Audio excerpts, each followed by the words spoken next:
आज के लेक्चर में हम आप लोगों को जर्मन भूगोलवेत्ता इमैनुअल कांट के बारे में चर्चा करने जा रहा हूं। इमैनुअल कांट का कार्यकाल जो है सन 1724 ईस्वी से लेकर के सन 1804 ईस्वी तक है। अब देखिए सन 1724 ईस्वी में इनका जन्म हुआ था। सन 1724 से सन 1804 ईस्वी तक। इमैनुअल कांट मध्यकालीन युगीन जर्मन भूगोलवेत्ताओं में सबसे प्रमुख भूगोलवेत्ता थे। इनको दार्शनिक भूगोलवेत्ता, भूगोल में इन्होंने भूगोल का दार्शनिक संस्थापक कहलाता है। अर्थात जर्मन भूगोलवेत्ता मध्यकालीन युग का यह जो था इसे दार्शनिक भूगोलवेत्ता के नाम से जाना जाता है। इमैनुअल कांट ने सन 1755 ईस्वी में पृथ्वी की उत्पत्ति के बारे में भी वर्णन किया था। उनकी एक हाइपोथेसिस थी, परिकल्पना थी। सन 1755 ईस्वी में गैसेस हाइपोथेसिस, वायब्राश परिकल्पना को प्रतिपादित किया। उसमें उन्होंने लिखा कि ब्रह्मा अतीत काल में या प्राचीन काल में ब्रह्मांड में दैव निर्मित प्रीमार्डियल मैटर आदि पदार्थ मौजूद थे।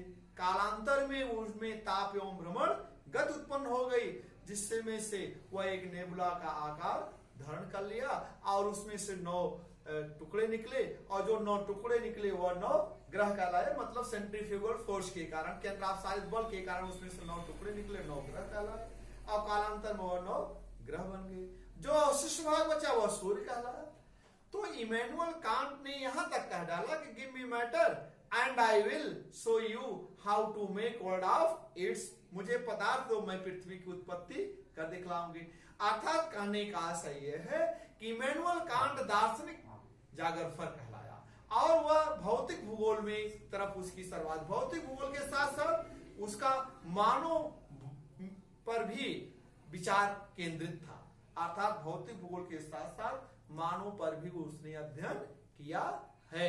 इस तरह से आप देख लीजिए इमैनुअल कांट एक आर्मचेयर जागरफर था, आराम कुर्सी पर बैठने वाला भूगोलवेत्ता था। इमैनुअल कांट को आर्मचेयर जागरफर के नाम से भी जाना जाता है। ये परीक्षाओं में पूछा जाता है कि इमैनुअल आर्मचेयर जागरफर है, तो आर्मचेयर जागरफर था।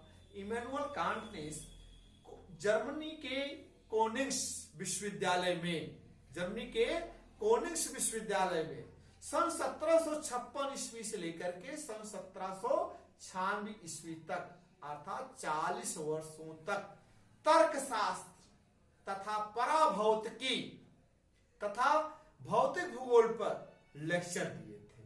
तो कांट की इस भाषण माला को फिजिक्स ज्योग्राफी नाम दिया गया। क्या नाम दिया गया?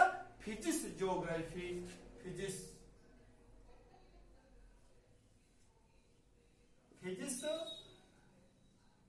फिजिक्स ज्योग्राफी नाम दिया गया। क्या नाम दिया गया था?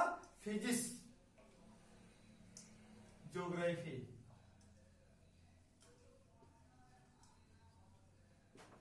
ज्योग्राफी नाम दिया गया था, अर्थात भौतिक भूगोल। अब नाम दिया था, इसमें इन्होंने गणितीय भूगोल, वनस्पति भूगोल, जंतु भूगोल, मानव भूगोल को अभी सम्मिलित है, इस पर अध्ययन किया था।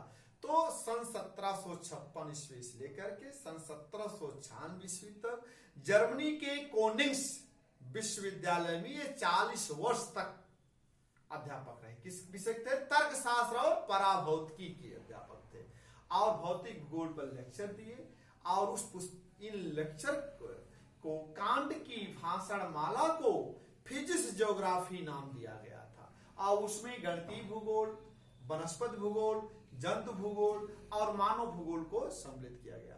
सन 1755 अर्थात 12 जून सन 1755 ईस्वी में डी इग्ने, 12 जून सन 1755 ईस्वी में, सन 1755 ईस्वी में डी इग्ने जिसे ऑन द फायर कहा जाता है, ऑन द जिसे कहा जाता है ऑन द फायर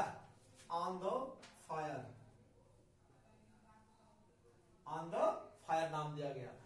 तो ऑन द फायर नामक निबंध लिखा इन्होंने 12 जून सन 1755 ईस्वी में डेग ने, जिसे ऑन फायर निबंध लिखकर इन्होंने पीएचडी की उपाधि दर्जित की। इमैनुअल कांट ने 12 जून सन 1755 ईस्वी में डेग ने या ऑन फायर निबंध लिख करके पीएचडी की उपाधि अर्जित की थी।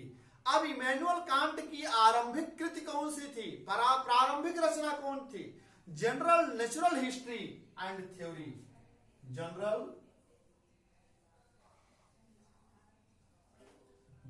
देखिए, general natural history,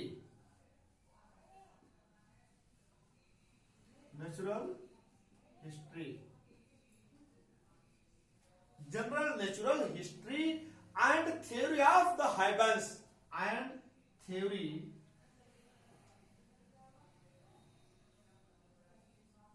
of the heavens, on the heavens, on the heavens सन 1755 ईस्वी में, सन 1755 ईस्वी में। इसे भूगोल का कार्य कहा जाता है। इस पुस्तक को क्या कहा जाता है? भूगोल का कार्य। यह कांट, इमैनुअल कांट की यह प्रारंभिक कृति है। इसे general natural history and theory of the heavens सन 1755 ईस्वी में पुस्तक प्रकाशित हुई। इसे भूगोल का कार्य कहा जाता है। अब इनकी अन्य पुस्तकें जो हैं, अब आप देख लीजिए और पुस्तक इनकी, यह इनकी एक है क्रिटिक। देखिए, क्रिटिक पुस्तक है इनकी, critic of pure reason, critic of pure reason, critique. देखिए, critique of pure reason, of pure reason, क्या कहते हैं उसको? रीजन। यह पुस्तक जो है सन 1781 ईस्वी में प्रकाशित हुई थी। सन 1781 ईस्वी में प्रकाशित हुई थी। अब आप देख लीजिए, ऐसे इनकी तीसरी पुस्तक है क्रिटिक जजमेंट। क्या है? Critic judgement.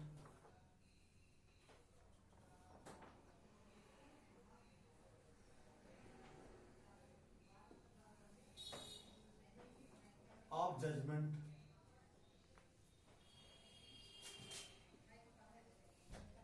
सन 1790 ईस्वी में यह पुस्तक प्रकाशित हुई थी। ये इनकी तीसरी पुस्तक हो गई। अब दाइए क्रिटिक ऑफ रीजन सन 1781 में, तीसरी पुस्तक है क्रिटिक जजमेंट सन 1790 ईस्वी में। अब आप देखेंगे इमैनुअल कांट की एक पुस्तक और है, anthropology from pragmatic point of view सन 1798 ईस्वी में। अब देखेंगे एंथ्रोपोलॉजी,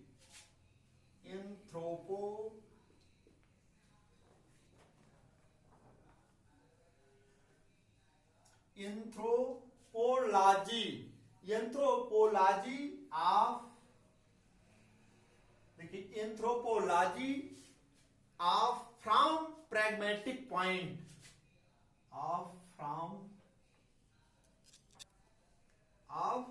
व्यू सन 1798 ईस्वी में यह पुस्तक प्रकाशित हुई थी। अब आप देखेंगे critic of anthropology from pragmatic point of view सन 1798 ईस्वी में यह पुस्तक प्रकाशित हुई। तो कांट की जो थी, कांट की भौतिक भूगोल की प्रकृति मानव विज्ञान केंद्रित थी। यह दार्शनिक चिंतक होने की वजह से वह सैद्धांतिक भूगोलवेत्ता था। अर्थात दार्शनिक चिंतक होने की वजह से यह सैद्धांतिक भूगोलवेत्ता था। यह इंपेरिकल जाकर यह आणविक भूगोल या आणविक घटनाओं पर अध्ययन करता था, जिसे इनमें आणविक घटनाओं को वर्गीकृत करने का प्रयास भी किया है। इसने तार्किक वर्गीकरण में व्यवस्थित विज्ञान की नींव रखी। तार्किक वर्गीकरण ने व्यवस्थित विज्ञान की नींव रखी, अर्थात भूगोल में तार्किक भूगोल की का श्रेय, तार्किक भूगोल लाने का श्रेय जो है वो इमैनुअल कांट को है। भूगोल का अध्ययन उसने तार्किक भूगोल से अध्ययन किया और उसने व्यवस्थित भूगोल की नींव रख दी। जैसे प्राणी विज्ञान में पशुओं का अध्ययन किया जाता है, वनस्पति विज्ञान में पौधों का अध्ययन किया जाता है, भूगर्भ विज्ञान में चट्टानों का अध्ययन किया जाता है, सामाजिक विज्ञान में मानव की सामाजिक संस्कृतियों का, रीति रिवाज, रहन सहन का इत्यादि का वर्णन किया जाता है। इसीलिए इतिहास जो है कालानुक्रमिक विज्ञान है। इतिहास को उसने क्रोनोलॉजिकल कहा, विज्ञान माना, और भूगोल को उसने क्रोनोलॉजिकल माना। तो भूगोल, इतिहास जो है कालानुक्रमिक विज्ञान है, भूगोल जो है स्थानों में घटित प्रादेशिक विज्ञान है। इतिहास नैरेटिव है, इतिहास वर्णनीय है, और भूगोल डिस्ट्रक्टिव है, भूगोल वर्णनीय है। तो इस तरह से इतिहास वर्णनीय है तो इस भूगोल विवरणीय है। तो भूगोल इतिहास जो है, यह कह सकते हैं कि भूगोल व इतिहास हमारे बोध की समस्त परिधि में व्याप्त है। भूगोल स्थान की और इतिहास काल की है।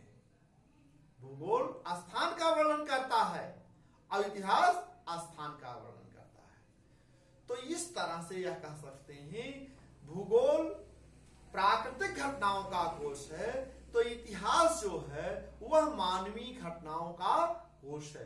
भूगोल जिन भौगोलिक परिस्थितियों में ही ऐतिहासिक घटनाएं घटित होती हैं, तो आने वाले दिन में जो आज के वर्तमान परिवेश में, आज के भौगोलिक परिवेश में, भौगोलिक घटनाओं के परिवेश में मानव के द्वारा जो भी इतिहास, जो भी सांस्कृतिक क्रियाकलाप या जो भी भू दृश्यावलियों का निर्माण किया जाता है, वह आने वाले दिन का इतिहास कहलाता है। इसलिए भूगोल और इतिहास को हम कभी भी अलग नहीं कर सकते हैं। तो भूगोल प्राकृतिक घटनाओं का कोश है, तो इतिहास मानवीय घटनाओं का कोश है। इसीलिए कहा जाता है कि भूगोल व इतिहास हमारे बोध की समस्त परिधियों में व्याप्त है। भूगोल स्थान की और इतिहास जो है काल की है। तो इस तरह से इमैनुअल कांट की एक रचना है, आपको अन्य रचना है, जिन्होंने उस पुस्तक में लिखा भूगोल को 5 भागों में बांटा है। अब वह कांट की एक अंतिम रचना है। देखिए, इमैनुअल कांट की एक रचना है यह। अब आप देखेंगे, इसको हम अंकुडिंग युंग पुस्तक है, इसका क्या कहते हैं, अंकुडिंग युंग। आप देख लीजिए, यह देखिए कहने में बहुत ही यह दिक्कत होती है, थोड़ा ये जर्मन भाषा का शब्द है, इसलिए इसको याद रखेंगे, ANKUND, अंकुडिंग युंग। यह पुस्तक जो है, यह पुस्तक सन 1757 ईस्वी में लिखा गया। इस पुस्तक के अंश देखिए, सन 1757 ईस्वी में, सन 1757 ईस्वी में इस पुस्तक के अनुसार इन्होंने भूगोल को 5 भागों में बांटा है। आप देखिए, इस पुस्तक के अनुसार भूगोल में इन्होंने इसे क्या बांटा है, 5 भागों में बांटा है। भूगोल को 5 भागों में बांटा है। अब पहला क्या है आपका, अब आप देख लीजिए, इसको आप लोग जानते भी होंगे।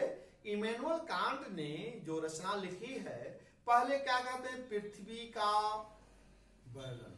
क्या कहते हैं, पृथ्वी का वर्णन या पृथ्वी का प्राकृतिक वर्णन। दूसरा क्या है, नीति परक भूगोल। पहला है पृथ्वी का वर्णन, पृथ्वी का वर्णन। दूसरा क्या है, नीति परक भूगोल, नीति परक भूगोल। अब देखिए, तीसरा आपका क्या है, देखिए तीसरा आपका राजनैतिक भूगोल है। तीसरा राजनैतिक भूगोल। चौथा व्यापारिक भूगोल, चौथा व्यापारिक भूगोल। पांचवा ईश्वर परक भूगोल, ईश्वर परक भूगोल, जिसे हम आध्यात्मिक भूगोल के नाम से भी जानते हैं, ईश्वर परक भूगोल, जिसे हम आध्यात्मिक भूगोल के नाम से भी जानते हैं। तो यह आप सपोज कर लिए इमैनुअल कांट को धार्मिक बंधनों के जाल से मुक्त रखने का पक्षपाती था। इमैनुअल कांट भूगोल को धार्मिक बंधनों से मुक्त रखने का यह पक्षधर था। यह प्रथम विचारक था जो भूगोल को जीव भू विस्तार मतलब कोरोलॉजी विज्ञान माना। यह कोरोलॉजी भूविज्ञान, कोरोलॉजी मतलब भूजीव विस्तार। तो मध्यकालीन युग का आया जर्मन भूगोलवेत्ता पहला विद्वान है जिसने पृथ्वी को भूजीव विस्तार के रूप में माना या उसका अध्ययन किया, जिसे कोरोलॉजी कहा जाता। फिर आगे चल करके जर्मन भूगोलवेत्ता आल्फ्रेड हेंटनर कोरोलॉजी को कोरोलॉजिकल साइंस कहते हैं, भूगोल क्षेत्र वितरण विज्ञान है। फिर आगे चल करके इसी को क्षेत्र विभेदीकरण की संकल्पना के रूप में अमेरिकन भूगोलवेत्ता रिचर्ड हार्टसन उसका अध्ययन करते हैं। तो देखिए इमैनुअल कांट ने कोरोलॉजी शब्द का वर्णन किया। फिर इमैनुअल कांट ने पृथ्वी का अध्ययन जो किया है वह मानव के रूप में किया है। पृथ्वी का अध्ययन किस रूप में किया है? मानव के रूप में किया है। तो इमैनुअल कांट ने पृथ्वी को एक मानव गृह के रूप में देखा है, उसका अध्ययन किया है। अब आप देखेंगे इमैनुअल कांट जो था यह अपने समय के मानव भूगोल का एक अविभाज्य अंग है। मानव भूगोल एक या कह सकते हैं मानव भूगोल का एक अविभाज्य अंग है। इमैनुअल कांट का कथन है ये, आप याद रखिएगा। इमैनुअल कांट के अनुसार मानव जो है भूगोल का एक अविभाज्य अंग है जिसे हम कभी भी अलग नहीं कर सकते हैं, क्योंकि भूगोल मानव भी एक प्रकृति प्रदत्त है। तो इस तरह से मध्यकाल में कांट को राजनीतिक भूगोल का जनक भी कहा जाता है। मध्यकाल में मतलब 18वीं शताब्दी में इमैनुअल कांट को राजनीतिक भूगोल का जनक, इन्हीं का अनुसरण करके आगे चल करके जर्मन भूगोलवेत्ता फ्रेडरिक रेटजल ने राजनीतिक भूगोल पुस्तक लिखी जिन्हें आधुनिक राजनीतिक भूगोल का जनक कहा जाता है। यह कह सकते हैं कि मध्यकालीन राजनीतिक भूगोल का जनक जो है इमैनुअल कांट को कहा जाता है और आधुनिक राजनीतिक भूगोल का जनक जर्मन भूगोलवेत्ता फ्रेडरिक रेटजल को कहा जाता है। इस तरह से आप देखेंगे इमैनुअल कांट के शिष्य जो हैं वह बहुत सारे इनके इमैनुअल कांट के शिष्य। अब इमैनुअल कांट के शिष्य कौन से? फ्रेडरिक लिस्ट, पहले समझ लीजिए फ्रेडरिक लिस्ट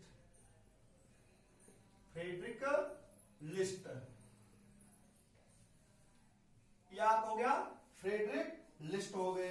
अब देखेंगे कार्ल रिटर हो गए, कार्ल रिटर, फ्रेडरिक रेटजल हो गए, फ्रेडरिक रेटजल। ये परीक्षाओं में पूछा जाता है कि इमैनुअल कांट के शिष्य कौन कौन थे। इस तरह से इसके शिष्यों को नाम याद करेंगे। Alexander von Humboldt, Alexander von Humboldt, Alexander von Humboldt हो गए। अब आप देखेंगे German भूगोलवेत्ता Frederick Wilhelm,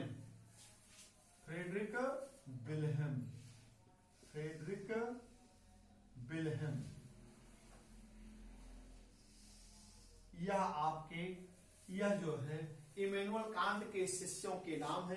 Frederick List, Karl मीटर, फ्रेडरिक ड्रिजल, अलेक्जेंडर वान हम्बोल्ट और फ्रेडरिक विल्हेम जो थे, यह आपके मध्यकालीन युगीन भूगोलवेत्ता के शिष्य थे। ठीक है, अब अगले दिन हम अगला लेक्चर देंगे। ठीक है, धन्यवाद।